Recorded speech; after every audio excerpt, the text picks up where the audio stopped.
بنی اسرائیل کے لیے تورات کے نازل ہونے سے پہلے کھانے کی تمام چیزیں حلال تھیں بجز ان کے جو یعقوب نے خود اپنے اوپر حرام کر لی تھیں۔ کہہ دو کہ اگر سچے ہو تو تورات لاؤ اور اسے پڑھو، یعنی دلیل پیش کرو۔ اب جو اس کے بعد بھی اللہ پر جھوٹے افطرا کریں تو ایسے لوگ ہی بے انصاف ہیں۔ کہہ دو کہ اللہ نے سچ فرما دیا، پس دین ابراہیم کی پیروی کرو جو سب سے بے تعلق ہو کر ایک اللہ کے ہو رہے تھے اور مشرکوں میں سے نہ تھے۔ سب سے پہلا گھر جو لوگوں کی عبادت کرنے کے لیے مقرر کیا گیا تھا وہی ہے جو مکے میں ہے، بابرکت اور جہان والوں کے لیے موجب ہدایت۔ اس میں کھلی ہوئی نشانیاں ہیں، جن میں سے ایک ابراہیم کے کھڑے ہونے کی جگہ ہے۔ جو شخص اس مبارک گھر میں داخل ہوا اس نے امن پا لیا، اور لوگوں پر اللہ کا حق یعنی فرض ہے کہ جو اس گھر تک جانے کا مقدور رکھے وہ اس کا حج کرے، اور جو اس حکم کی تعمیل نہ کرے گا تو اللہ بھی اہل عالم سے بے نیاز ہے۔ کہو کہ اے اہل کتاب، تم اللہ کی آیتوں سے کیوں کفر کرتے ہو جبکہ اللہ تمہارے سب اعمال سے باخبر ہے؟ کہو کہ اے اہل کتاب، تم مومنوں کو اللہ کے رستے سے کیوں روکتے ہو، اور باوجود کہ تم اس سے واقف ہو اس میں کجی نکالتے ہو، اور اللہ تمہارے کرتوتوں سے بے خبر نہیں؟ مومنو، اگر تم اہل کتاب کے کسی فریق کا کہا مان لو گے تو وہ تمہیں ایمان لانے کے بعد کافر بنا دیں گے، اور تم کیوں کر کفر کرو گے جبکہ تم کو اللہ کی آیتیں پڑھ پڑھ کر سنائی جاتی ہیں اور تم میں اس کے پیغمبر موجود ہیں؟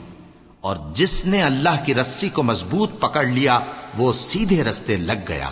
مومنو، اللہ سے ڈرو جیسا کہ اس سے ڈرنے کا حق ہے، اور مرنا تو مسلمان ہی مرنا، اور سب مل کر اللہ کی ہدایت کی رسی کو مضبوط پکڑے رہنا اور فرقے فرقے نہ ہو جانا، اور اپنے اوپر اللہ کی اس مہربانی کو یاد رکھنا جب تم ایک دوسرے کے دشمن تھے تو اس نے تمہارے دلوں میں الفت ڈال دی اور تم اس کی مہربانی سے بھائی بھائی ہو گئے، اور تم آگ کے گڑھے کے کنارے تک پہنچ چکے تھے تو اس نے تم کو اس سے بچا لیا۔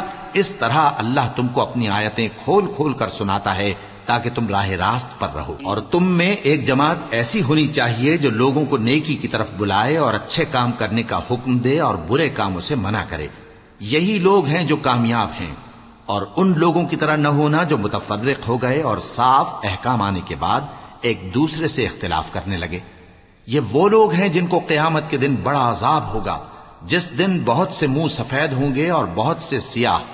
تو جن لوگوں کے منہ سیاہ ہوں گے ان سے اللہ فرمائے گا، کیا تم ایمان لا کر کافر ہو گئے تھے؟ سو اب اس کفر کے بدلے عذاب کے مزے چکھو۔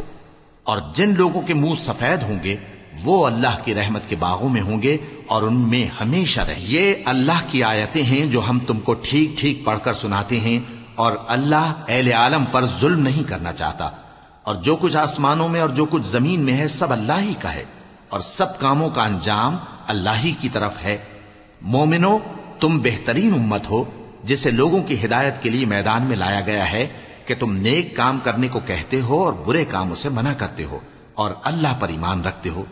اور اگر اہل کتاب بھی ایمان لے آتے تو ان کے لیے بہت اچھا ہوتا۔ ان میں ایمان لانے والے بھی ہیں لیکن تھوڑے، اور اکثر نافرمان ہیں۔